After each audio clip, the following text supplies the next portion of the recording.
এই দেখো আমার বর ওই যে পাশের বাড়ির থেকে ফুল আনতে গেছে, সেটাই তোমাদের দেখাতে চেয়েছিলাম। কিন্তু বর দেখি তাড়াতাড়ি ফুল তুলে চলে এসছে। আর এই যে আমার হাতে দিলে এখন আর বাইরে যায় না, পাশের বাড়ির থেকে ফুল আনে। ওদের অনেক রকম জবা হয় তো ওদের থেকেই ফুল আনে, তবে সব ঠাকুরকে তো আর জবা দেওয়া যায় না, আবার এমনি কিনেও আনে ফুল। এই করে আজকে এখন পুজোটা চলছে, আর আনতে যায় না। অনেক দিন বৃষ্টি চললো তো হচ্ছিলো, ওই জন্য আর বেরোয় না। তাহলে নমস্কার বন্ধুরা, অঞ্জনা ওয়ার্ল্ড চ্যানেলে সবাইকে অনেক অনেক অনেক স্বাগত। আশা করছি তোমরা সবাই ভালো আছো, আমরাও কিন্তু ভালোই আছি। সবাইকে জয়গুরু জানিয়ে এখন থেকে আমি ভিডিওটা শুরু করছি। তোমরা আমার সঙ্গে থেকো, আশা করছি তোমাদের ভিডিওটা ভালোই লাগবে, অনেক ভালো লাগবে। অবশ্যই সঙ্গে থেকো। আমি আর আমার বর কিন্তু চা খাচ্ছি, বরই চা বানায়। আমি রোজ একটুখানি গরম জল খেয়ে নিলাম, তারপরে চায়ে মুড়ি দিয়ে খেলাম। আর বর কিন্তু চা বিস্কিট দিয়ে খেলো। আমি এদিকে রান্নার কাজে চলে এসেছি, রান্না করছি, আর এদিকে বরকে খেতে দিচ্ছি। বর কিন্তু আজকে সিদ্ধ ভাত খাচ্ছে না, বর আজকে তরকারি দিয়ে ভাত খাচ্ছে। এই যে দেখো, কালকের পটল আলুর তরকারিটা ছিল। আজও আমার নিরামিষ, কাল ছিল শুক্রবার, সব নিরামিষ করেছিলাম। আমাদের অঙ্কুর ঠাকুরের শিষ্য আমি, তার জন্য। আর আজকে কিন্তু শনিবার, বরের মানে বাড়ি শ্বশুর বাড়ির তরফ থেকে আমি এই নিরামিষটা খাই। শ্বশুর বাড়ির ওরা শনিবারে নিরামিষ খায়, আর আমাদের কোনো ঠাকুর টুকুরের জন্য না, এমনি খায়। আর আমি আবার ওই শ্বশুর বাড়ির জন্য নিরামিষ শনিবারে খাই, আর শুক্রবারে আমাদের বাড়ির পালন করি, আর শনিবার শ্বশুর বাড়ির নিয়ম পালন করি। নিরামিষটা শনিবারও আমি খাই, ওরা খায়। খেতে তো আমি এসে ঢুকে দেখলাম। এদিকে কিন্তু আমার মটরটা দেখো, আমি দেখেইছো বাটির মধ্যে সেদ্ধ করেছি। কি দিয়ে জানো, একদম এই দিয়ে, ওই যে কী জানি বলে, সোডা দিয়ে সেদ্ধ হয়ে গেল। এদিকে মটরে ঘুগনিও বসিয়ে দিলাম, এদিকে আমার বর কিন্তু খেয়ে দিয়ে কাজে বেরিয়ে গেল।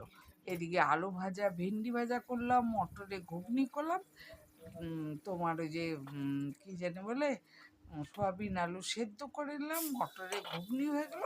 এবারে সোয়াবিন আলু দিয়ে তরকারি বসিয়ে নিলাম, কারণ আজ ওই যে নিরামিষ খাবো হলো ওই যে আলু আর ভেন্ডি ভাজা হয়ে গেল, মটরের ঘুগনি। আর এদিকে দেখো কত সহজ উপায়ে মটরের ঘুগনি করলাম। মটর কিন্তু প্রেশার কুকার ছাড়া ঘুগনি হয়ই না বললে চলে। আমি কিন্তু বাটির মধ্যে সেদ্ধ করে তারপরে কিন্তু মটরের ঘুগনি করলাম। কালকে রাত্রে ভিজিয়ে রেখেছি, আজকে কিন্তু সোডা দিয়ে সিদ্ধ করছি। এক চিলটি যদি সোডা ফেলে দাও না, এমনিতেই সিদ্ধ হয়ে যায় বাটির মধ্যে বা কড়াইয়ের মধ্যে। তো কড়াইয়ে তো আগে রান্না করব বলে তাই বাটির মধ্যেই করে নিলাম। করে নিয়ে কিন্তু এই ঘরটাতে চলে এলাম, রান্না ফেলে সেদ্ধ মানে সিম করে তরকারি বসিয়ে এই ঘরে চলে এলাম। আমি এমনি করে করি কাজ। এই যে দেখো, এখন আমি একটা চাদর পেতে নিচ্ছি, এটা আমার নাইট চাদর, তারপরে ডে চাদর পাতবো। দুটো চাদর না পাতলে আমার হয় না। এই যে দেখো, নাইট চাদর পাতা হয়ে গেলো, এবারে ডে চাদর পাচ্ছি। সবাই হয়তো বলবে কেন আমারে, আর বলো না, রাত্রেবেলা আমার বর বিছানা করে, তখন ওই আরেকটা চাদর পাততে খুব ঝামেলা করে। তা আমি আগের থেকে পেতে রাখি, উপর থেকেও খালি চাদরটা তুলে বিছানা করে ফেলে। আর রাতে কারণ বর বিছানা করে, তো দিনে আমি করি, রাতেবেলা বর করে। এই দেখো আমার অর্ধেক কিন্তু জায়গাতে জড়ো ছিল, বালিশ টালিশগুলো দেখো অর্ধেক বিছানা পেতে নিয়ে শর্টকাট কীভাবে মারলাম, তাও কি খারাপ হয়েছে, কত সুন্দর হয়েছে। ডবল চাদর ওইটুকুনি জায়গার মধ্যে পেতে নিলাম। কিছুটা বালিশ টালিশ রেখেছিলাম, অর্ধেক পাতা হয়ে গেলো, বালিশগুলো আবার গুছিয়ে নিলাম। তারপরে দেখো তলের চাদরটাও ঠিক করলাম, উপরে চাদরটা ঠিক করে বিছানা কিন্তু আমার কমপ্লিট। দেখো কত সুন্দর পাতা হয়েছে, ওইটি তোমাদের বললাম। তারপরে ছেলে বসে গেলো, ছেলেকে চাঁদ দিয়ে, চাঁদ মামা বিস্কুট দিয়ে খেতে দিলাম। তাহলে চাঁদ মামা দিয়ে ছেলে চা খেয়ে নিল। আয় আয় চাঁদ মামা ঠিক দিয়ে যা। তারপরে এদিকে আমাদের বেড়ে নিলাম, টিফিন বেড়ে নিলাম। টিফিনে ছিল মটরের ঘুগনি আর মুড়ি, আর ছিল একটু ফল কেটে নিয়েছিলাম, ফল খেয়ে নিলাম। তারপরে ভালো হয়েছিল, মটরের ঘুগনিটা ভীষণ ভালো ছিল, তবে লঙ্কার গুঁড়ো কিন্তু দেইনি, ওই জন্য কালারটা কিন্তু আসেনি। আমি খালি একটু জিরের গুঁড়ো আর আলু সেদ্ধ আর নুন মিষ্টি আর একটু হলুদ গুঁড়ো দিয়ে করেছি। নামানোর আগে কিন্তু এক প্যাকেট ম্যাগি মশলা দিয়েছি। আমি মুড়ি দিয়ে যদি ঘুগনি খাই একটু ম্যাগি মশলা দিয়ে খাই, ওর মধ্যে লঙ্কার গুঁড়ো দেই না। হ্যাঁ, যদি তোমার লুচি দিয়ে যদি খাই তাহলে হালকা একটু লঙ্কার গুঁড়ো দিলে কালারটা মনে হয় ভালো লাগে। আর মুড়ি দিয়ে খেলে তো কালার বোঝাই যায় না, ওটা কালার করা আর না করা সমান, তাই না বলো? এই যে দেখো আমার কিন্তু হয়েও গেল খাওয়া, কতগুলো বাসন জড়ো হয়ে গেছে। এবারে বাসনগুলো মেজে নিলাম, তারপরে আবার একটা তরকারি বসে দিলাম, কি জানো, ডালটা সোমবার দিতে হবে, ওই জন্য ডালটা সোমবার দিয়ে নিচ্ছি। কারণ তো হয়েই গেল সোয়াবিনের তরকারি, ডালটা সেদ্ধ হয়েছিল, এবার ডালটা সোমবার দিয়ে দিলাম। তারপরে এই দেখো, না সোয়াবিনের তরকারিটা এখনো হয়নি, সোয়াবিনের তরকারিটা হচ্ছে, দিলাম গরম মশলা দিলাম, গরম মশলা দিয়ে সোয়াবিনটা ঢেকে আমি মানে যে খেয়ে টেয়ে সব কিছু করে দিলাম। এবারে সোয়াবিনটা নামিয়ে এবার ডালটা সোমবার দিব। ডালটা সোমবার হয়ে গেলে ভাবছি, তারপরে এই যে দেখো ডাল, তাহলে আমার রান্না কমপ্লিট। আমি এইভাবেই করি, একটা একটা করে রান্না করি, একটা একটা করে বাসনও মাজি, কখনো ওই ঘরে গিয়ে বিছানাও তুলি, আবার কখনো ছেলেকেও খেতে দিই, কখনো বরকেও খেতে দিই। এইভাবে কিন্তু আমার রান্না বাড়া চলে, জানো তো। একটা একটা করে কাটি, একটা একটা করে বসাই, সবজি এর করে করি। একবারে অনেকে আছে না ঝাঁপিয়ে মানে রান্নাতে নেমে সব একবারে রান্না করে নিয়ে তারপরে অন্যান্য কাজ করে, আমি না, আমি মিলিয়ে মিশিয়ে সব কাজ করি, জানো তো।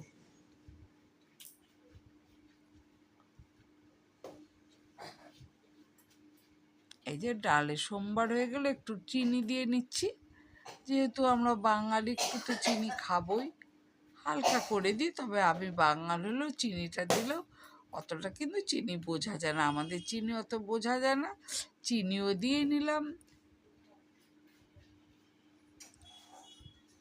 ডালে একটু দিলাম, একটু ইসেতেও দিই, ওই যে তরকারিতেও দিয়েছি, আবার এদিকে কিন্তু ঘুগনিতে একটু চিনি দিয়েছিলাম। শাকেও চিনি দিই, আমরা সব মিশে একটা সবজি করলেও চিনি দিই। আমাদের হাতে ডাল, বিশেষ করে সবজি ডাল আর তোমার যে সবজি সব মিশিয়ে একটা পাঁচ তরকারি সবজি খুবই ভালো। এটা কালকে কচু ছেচকিটা ছিল, সেটাও কিন্তু গরম করে নিলাম। তারপরে যে কি কি করেছি দেখাচ্ছি, কচু ছেচকি এদিকে করেছি, এই দেখো ডাল, এদিকে হলো সোয়াবিন, আর ছিল ভেন্ডি আলু ভাজা। এই ছিল আজকে আমাদের নিরামিষ রান্না। এদিকে কচু ছেঁচকি কিন্তু করিনি, কালকেরটা গরম করেছি। তারপরে এই যে চা থাকে, অবশিষ্ট কাজ, ফ্রিজ পরিষ্কার করা, যেগুলোতে নোংরা টোংরা হয় সেগুলো সব ঘষে মেজে পরিষ্কার করে মুছে নেওয়া, তারপরে গ্যাস ট্যাস মোছা, এগুলোই তো কাজ থাকে রান্না বাড়ার পর। ওগুলো কাজও হয়ে গেল, হয়ে যাওয়ার পর একটু চা বানিয়ে নিলাম, চাও খেয়ে নিচ্ছি। চা ভাবছিলাম খাবো না, দেখি 2 দিন খাইনি, দেখি প্রচণ্ড মাথা ব্যথা করে, তার জন্য চাটাও খেয়ে নিলাম।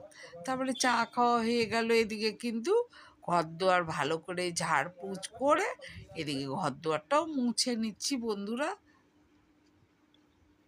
ঘর দুয়ার মুছে চান ধান করে পুজো করব ভাবছি, তাই করি আমি, রান্না বাড়া প্রথম করি, তারপরে ঘর দুয়ার পরিষ্কার করে মুছে টুছে তারপরে চান ধান করে পুজো করি। টিফিন তো আমি ভাত খাই না, মুড়ি খাই, কখনো ম্যাগি খাই, এগুলো খেয়ে কিন্তু আমি পুজো করি। তারপরে এদিকে পুজো হয়ে গেল, আমার চান হয়ে গেল, পুজো হয়ে গেল, আমার আলনার কি অবস্থা, কি অবস্থা, কি বলবো। তাই ভাবলাম আলনাটা একটু গুছিয়েই নিই, আলনাটাও কেমন লাগে না আবড়া জাবড়া থাকলে, এই জন্য ওই জাবড়াটাকে ভালো করে পরিষ্কার করে নিচ্ছি। ভালো লাগবে, দেখবে যে এরকম ভাঙা ঘরও যদি হয় একটু গুছিয়ে টুছিয়ে রাখলে দেখতে বেশ ভালোই লাগে, তাই না বলো? এই যে দেখো গুছিয়ে নিলাম।